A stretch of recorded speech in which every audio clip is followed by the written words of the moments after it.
CM budget meeting ಎಲ್ಲ ಶುರು ಮಾಡಿದ್ದಾರೆ ಸರ್. ನಿಮ್ಮ ಇಲಾಖೆಗೆ ಏನಾದರೂ ಡಿಮ್ಯಾಂಡ್? ನಮ್ಮ ಇಲಾಖೆಗೂ ಕೇಳಿದ್ವಿ, ಹೊಸ ಕಾರ್ಯಕ್ರಮ ಪ್ರೋಗ್ರಾಮ್ ಕೇಳಿದ್ವಿ, ಹೆಚ್ಚಿಗೆ ಅನುದಾನ ಬೇಡಿಕೆ ಇಟ್ಟಿದ್ವಿ, ನೋಡೋಣ ಕನ್ಸಿಡರ್ ಮಾಡ್ತಾ ಅಂತ ಹೇಳಿದಾರೆ. ಸೊ ಅದು ಇನ್ನೇನಾದ್ರು ಬಜೆಟ್ ನಲ್ಲಿ ಘೋಷಣೆ ಆಗ್ಬೇಕು.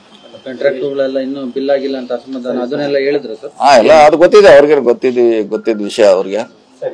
ಪರಿಹಾರ ಮಾಡ್ಲಿಕ್ಕೆ ಸರ್ಕಾರ ನಮ್ಮ ಇಲಾಖೆಗಳು ಪ್ರಯತ್ನ ಮಾಡ್ತಾ ಇದೀವಿ. ಬೆಳಗಾಮಲ್ಲಿ ಒಂದು ಫ್ಲೈಓವರ್ ನಿರ್ಮಾಣ ಮಾಡಬೇಕು ಅಂತ ಅದು ಇದೆ, ಅದನ್ನು ಕೂಡ ಇವತ್ತು ಹೇಳಿದೀವಿ, ಫ್ಲೈಓವರ್ಗೆ ದುಡ್ಡು ಕೊಡ್ಲಿಕ್ಕೆ. ಸೊ ವೇಟ್ ಮಾಡ್ಬೇಕು, ಯಾವ್ದು ಕೊಡ್ತಾರೆ ಯಾವ್ದಿಲ್ಲ ಅನ್ನೋದು ಬಜೆಟ್ ನಲ್ಲಿ ಗೊತ್ತಾಗುತ್ತೆ.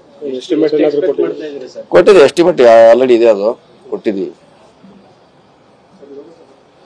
ಮೇಜರ್ ರೋಡ್ಸ್ ಯಾವ್ದು ಆಗ್ಲಿಲ್ಲ ಈ ಸರ್ಕಾರ ಬಂದಲ್ಲಿ ಕೂಡ, ಅಂದ್ರೆ ಒಂದು ಕೊಡ್ತಾ ಇದೀವಿ, ನಾವು ಕೊಡ್ತಾ ಇದೀವಿ, ಬರ್ತಾ ಇದೀವಿ. ಈ ಸಾರಿ ಈಗಾಗಲೇ ಸುಮಾರು ರಸ್ತೆಗಳನ್ನ SITP ಅಲ್ಲಿ ಮಾಡಿದೀವಿ, CRF ಅಲ್ಲಿ ಮಾಡ್ತಾ ಇದೀವಿ, ನಮ್ಮ ಬಜೆಟ್ ನಲ್ಲಿ ಮಾಡ್ತಾ ಇದೀವಿ.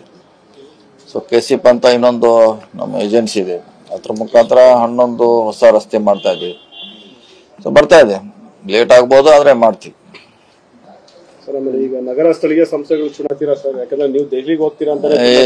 ಇಲ್ಲ ನಾವೆಲ್ಲಿ ಡೆಲ್ಲಿ ಕಡೆ ಹೋಗ್ತಾ ಇಲ್ಲ, ಈಗ ಆ ಕಡೆ ಹೋಗ್ತಾ ಇಲ್ಲ. ಇಲ್ಲೇ ಕೆಲಸ ಸಾಕಷ್ಟಿದೆ, ಈ ಎಲ್ಲ ಜಿಲ್ಲಾ ಪ್ರವಾಸ ಮಾಡ್ಬೇಕಾಗಿದೆ, ಇಲ್ಲೇ ಹೆಚ್ಚು ನಮ್ಗೆ ಸಮಯ ಬೇಕಾಗಿದೆ, ಇಲ್ಲೇ ಓಡಾಡ್ತೀವಿ. ಭೇಟಿಗೆ ಏನಾದ್ರು ಟೈಮ್ ಕೇಳಿದ್ರೆ? ಇಲ್ಲ, ಈಗೇನು ಕೇಳಿಲ್ಲ. ರಾಜಣ್ಣ ಅವರು ಅಧಿಕೃತವಾಗಿ ಹೇಳಿದ್ರು ಸರ್ ಹೋಗ್ತಾ ಇದೀವಿ ಅಂತ, ಬರೋರು ಹೇಳಿದ್ರು ಬರ್ಲಿ ಅಂತ ಅಂದಿದ್ರು. ಗೊತ್ತಿಲ್ಲ, ಅವ್ರು ಯಾರು ಅಂತ ನನಗೆ ಗೊತ್ತಿಲ್ಲ, ಅದ್ರ ಬಗ್ಗೆ ನಾವು ಸದ್ಯಕ್ಕೆ ಹೋಗ್ತಾ ಇಲ್ಲ.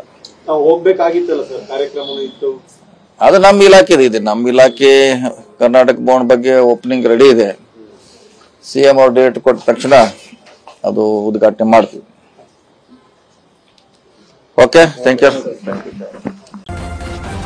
ನ್ಯೂಸ್ ಫಸ್ಟ್, ನಿರ್ಭೀತಿಯಿಂದ ನಿಮ್ಮ ಪರವಾಗಿ.